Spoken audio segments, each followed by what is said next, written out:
अतिशय साध्या सोप्या सिंपल पद्धतीने आज आपण मटर पुलाव तयार करूया। तर त्यासाठी इथे मी 2 वाटी बासमती तांदूळ घेतलेला आहे। तर तुम्ही इथे कुठलाही तांदूळ घेऊ शकता।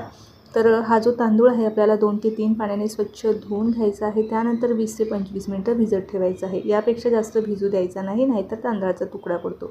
20 ते 25 मिनिटं झालेलं आहे, तांदूळ भिजलेला आहे। लगेचच फोडणी देऊन घेऊया। कढईमध्ये 1.5 पळी मी इथे तूप घेतलेलं आहे। तुपाऐवजी तेल वापरलं तरीही चालेल। त्यामध्ये काजू आणि पनीर छान तळून घेतले। त्याच तुपामध्ये आपल्याला 1 चमचाभर जिरं, हिरवी मिरची, खडे मसाले आणि मटर आणि गाजर टाकायचं आहे। आता इथे तुम्ही तुमच्या आवडीच्या भाज्यासुद्धा यामध्ये घालू शकता। काही मिनिटं परतवायच्या। त्यातच आपल्याला 1 चमचाभर बिर्याणी मसाला किंवा गरम मसाला वापरायचा आहे आणि जे भिजवलेले तांदूळ आहे ते आपल्याला लगेचच मिक्स करायचे आहे। चवीप्रमाणे मीठ घालायचं आहे, एकजीव करायचं। आता जेवढे आपण तांदूळ घेतलेले ना तेवढं त्याच्या दुप्पट आपल्याला पाणी किंवा दूध वापरायचं आहे। तर मी इथे 1 वाटी दूध आणि 3 वाट्या पाणी वापरणार आहे। तर साधंच पाणी घेतलेलं आहे।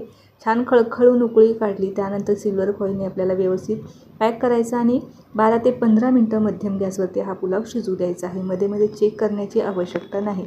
12 ते 15 मिनिटांमध्ये मस्त असा हा पुलाव शिजला जातो। तर आपला झटपट हा मटर पुलाव इथे खाण्यासाठी रेडी झालेला आहे। आवडल्यास नक्की लाईक करा।